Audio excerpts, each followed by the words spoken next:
তাল।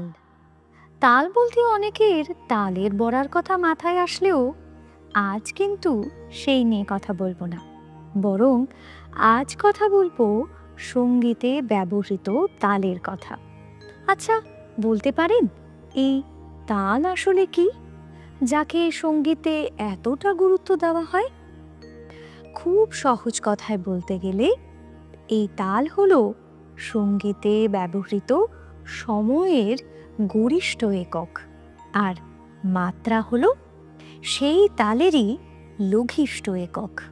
এই তাল আর সঙ্গীতের সম্পর্কটা অনেকটা আমাদের শরীর আর তার মধ্যে থাকা হৃদস্পন্দনের মতন, দুজনেই একে অপরের পরিপূরক।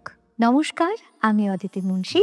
আপনারা শুনছেন আমার সাথে কথার পাঁচালী, যেখানে কথারা গল্প বলে ভালোবেসে।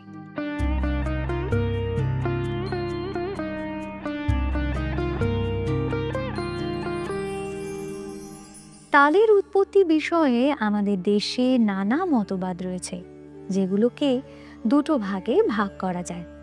এক, পৌরাণিক মত। ভারতীয় প্রাচীন কৃষ্টির প্রায় সর্বক্ষেত্রেই দেখা যায় প্রত্যেকটি সৃষ্টির সঙ্গে অল্প বিস্তর কাল্পনিক আখ্যান বা রূপক জুড়ে দেওয়া হয়েছে। অবশ্য অধিকাংশ ক্ষেত্রেই এই আখ্যানগুলো অলিক, পরম্পরা বিরোধী এবং ঐতিহাসিক বিচারে অসার বলে প্রমাণিত হয়েছে। তবে যুগ যুগ ধরে এই পৌরাণিক মতগুলো সমাদৃত হয়ে আসছে। শিব ও বিষ্ণু উপাসকগণ ভেদে এই পৌরাণিক মতও দুই ভাগে ভাগ হয়েছে। শৈব মতে ত্রিপুরাসুরের অত্যাচারে স্বর্গের দেবকুল একসময় অতিষ্ঠ হয়ে উঠেছিল। ভীত ত্রস্ত দেবতারা ত্রিপুরাসুরকে বধ করবার জন্য ভগবান শিবের শরণাপন্ন হলে শিব তাকে বধ করেন এবং তারপর দেবী পার্বতীর সাথে তাণ্ডব ও লাস্য নৃত্য করেন। বলা হয় মহাদেব কর্তৃক এই তাণ্ডব থেকে তা ও দেবী পার্বতী কর্তৃক লাস্য নৃত্যের ল থেকেই তালের জন্ম হয়।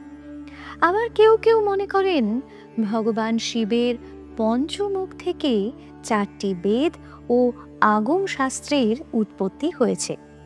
এই 5টি শাস্ত্র থেকেই নাকি প্রথম 5টি তালের সৃষ্টি হয়েছিল। মনীষী নারদ রচিত সঙ্গীত মকরন্দ গ্রন্থে উল্লেখিত ওই 5টি তাল হল চঞ্চপুট, চাঁচপুট, ষট পিতাপুত্রক, সম্পকেষ্টক ও উদ্ঘটক, যা মার্গ তথা আদি তাল হিসেবে বর্ণিত হয়েছে।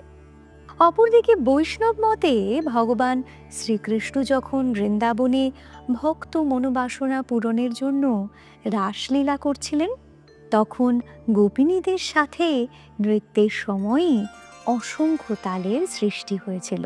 এ তো গেল পৌরাণিক মত, কিন্তু ঐতিহাসিক মত কি বলে?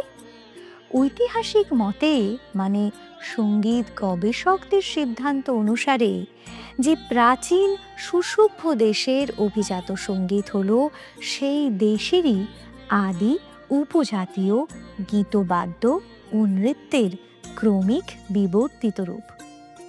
ভারতবর্ষের ক্ষেত্রেও তার অন্যথা ঘটেনি।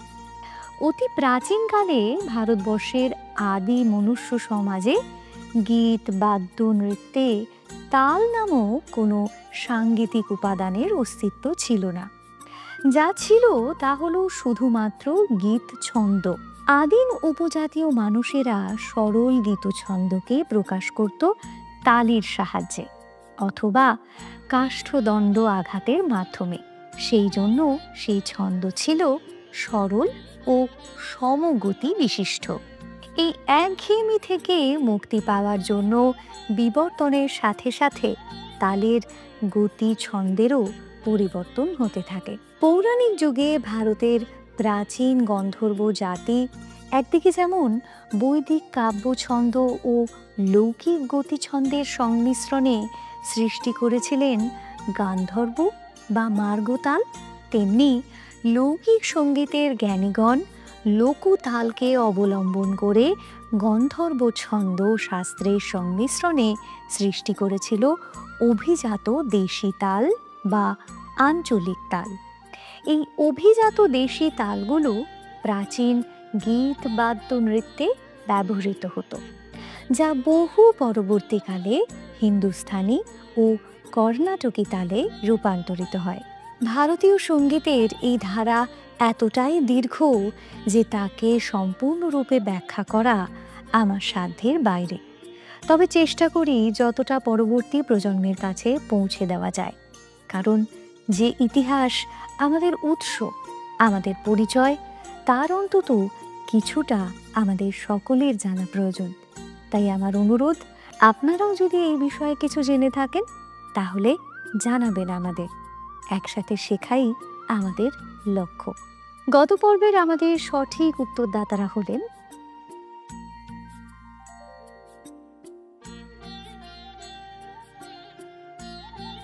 অসংখ্য ধন্যবাদ আপনাদেরকে। আপনাদের এই উৎসাহই আমাকে সাহস যোগায়। আজকের পর্বের প্রশ্ন করি, বৈদিক কাব্যছন্দে যে তালের সৃষ্টি হয়েছিল তার নাম কি? উত্তরটি লিখে পাঠান এই ভিডিওটির কমেন্ট বক্সে। দেখা হবে আবার অন্য পাঁচালী নিয়ে, কথার পাঁচালীতে।